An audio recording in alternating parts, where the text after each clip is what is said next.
After 3 weeks with the new Samsung Galaxy Z Fold 8 Ultra, I don't think any single new feature defines this phone. Instead, Samsung has refined almost every part of the Fold experience. And together, those changes make a much bigger difference than I expected. But it still isn't perfect though, and there are a few important things that you should know about before buying.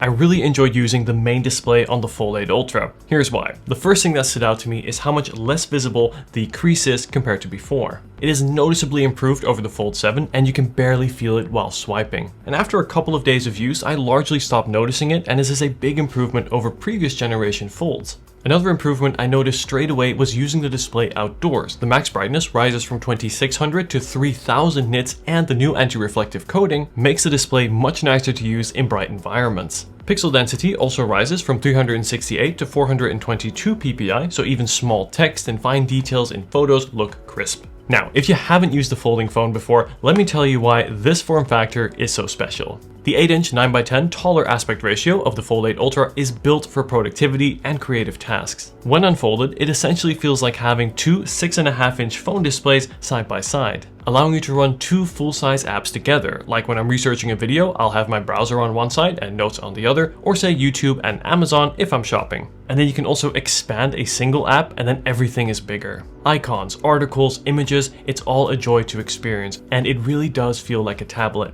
Now, unlike on the Fold 8, the Fold 8 Ultra has Flex Mode, which lets you prop it up at an angle and the display will split into two sections, having your video playing on the top half and your media controls on the bottom half. I like this feature and use it often at my desk while I'm working. Watching videos, shows, movies are great on the Fold 8 Ultra, much better than on any non-folding phone. But this is where the Fold 8 with its wider aspect ratio does have the advantage, showing less letterboxing. Editing photos and videos is incredible on the Fold 8 Ultra. The even larger display than on the Fold 8 give you lots of room for your content and editing controls. Now, this is an area where I wish Samsung had kept S Pen support, but like on the Fold 7, you won't find this on the Fold 8 Ultra. In gaming, the expansive 8-inch display puts you right in the action, and the 120Hz refresh rate keeps everything running smooth and immersive. And then when you are ready to go out, just simply close the fold and continue what you're doing right on the cover screen. I love this seamless ability to switch between a normal phone and a tablet in an instant. Speaking of the cover screen on the Fold 8 Ultra, this is actually one of my favorite parts. The tall but more narrow 21:9 aspect ratio make it so nice to use and hold. For example, you can type to respond to messages with just one hand, something you just can't do as comfortably on the wider Fold 8. For these reasons, on the Fold 8 Ultra, I found myself using the cover screen far more than I expected, especially when I go out or say when I'm walking outdoors. And just like the main display, it has the same 3000 nits of brightness, 120Hz refresh rate, and is protected by Corning Gorilla Glass Ceramic 3 for improved scratch and crack resistance. But more on durability soon. Samsung have made some small but really smart improvements to the design of the Fold 8 Ultra. First, it is even thinner, 4.1mm unfolded versus 4.2mm on the Fold 7. And this means that when the Fold 8 Ultra is folded in the hand, it really feels just like a normal flagship phone. And then when you unfold it, it feels like an almost impossibly thin tablet. And by the way, it weighs only 215 grams, which is just 1 gram more than the S26 Ultra. Unfolding it feels better too. Samsung have widened the inner bezel gap, giving your fingers more room to grip the phone and making it easier to unfold than the Fold 7. Additionally, there are stronger magnets to support the opening and closing, resulting in a faster, more confident motion. It sounds like a small change, but because you're opening and closing your phone, dozens of times per day, it really is something you'll notice. The built-in fingerprint sensor is fast and reliable. By the way, I suggest setting up multiple fingers to easily unlock in any orientation. The speakers are solid, they get really loud, but don't have as much depth as on the S26 Ultra. Now, making a phone this thin, especially a folding phone, inevitably raises the question of how durable is it? I like to talk about durability whenever I review any folding phone, because no matter how powerful or feature-packed they become, the folding display and the hinge are still going to be the biggest question marks when it comes to long-term ownership. Thankfully, Samsung has steadily and continuously improved the durability of their folding phones over the years, and this year brings one of the most meaningful structural changes yet. The Fold 8 Ultra now uses a new flex titanium display structure, combining a titanium alloy film with a titanium support plate beneath the display. And this gives the display stronger underlying support while also reducing the crease visibility. The Fold 8 Ultra has an IP48 rating, providing strong water resistance and protection against larger particles. That said, I still don't think any folding phone will match the long-term durability of a more traditional flagship like the Galaxy S26 Ultra. This is simply a trade-off that comes with having any phone that folds. But the Fold 8 Ultra certainly looks promising, and taken together, these changes make it look like Samsung's most durable fold yet. And my own experience has been great. My Fold 8 Ultra has held up flawlessly so far, and my Fold 7 has held up perfectly after a year of use. But to see how the Fold 8 Ultra is going to hold up in the long run, make sure to subscribe to not miss my long-term review, and leave a like if you're enjoying this video so far.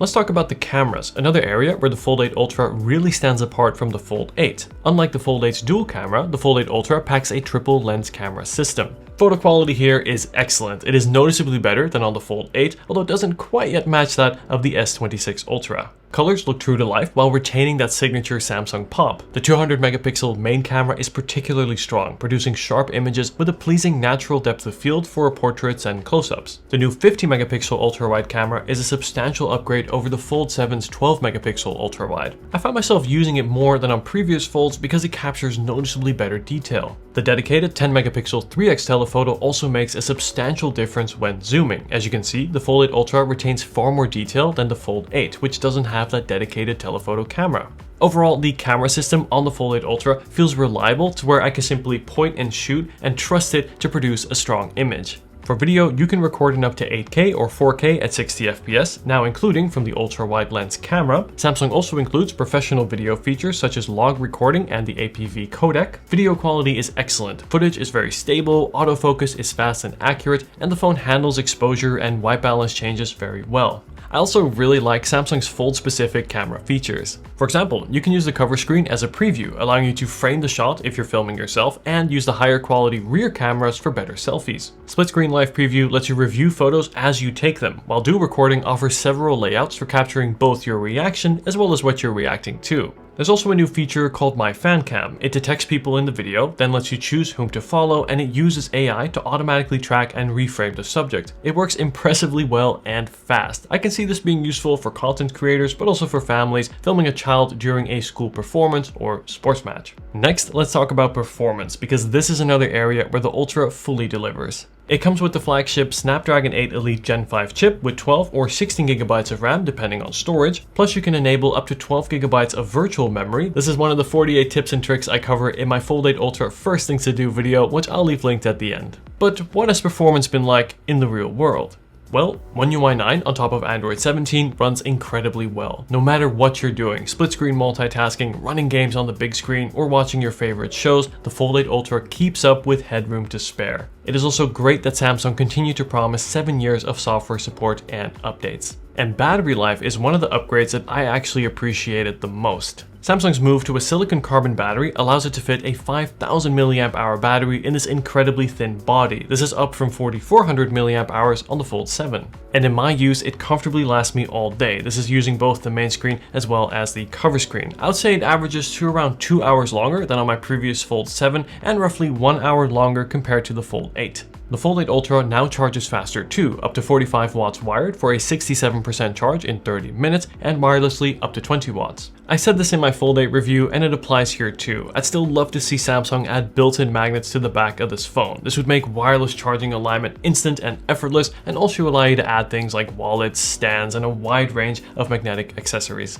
So, after spending the last 3 weeks with the Fold 8 Ultra, I think my first impression was right. This isn't a phone that's trying to reinvent Samsung's foldable formula. Instead, it's about refining the areas that matter most. The displays are brighter, the crease is noticeably less visible, the hinge feels more confident, the phone is more durable, the cameras are a meaningful step up, battery life is excellent, and the performance has been flawless.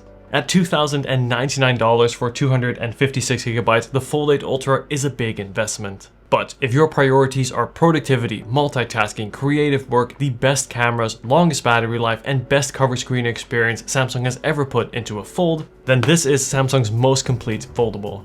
The regular Fold 8 is lighter and better suited for widescreen content, so depending on what matters most to you, it may be worth considering. But the Ultra earns its flagship position through capability rather than reinvention.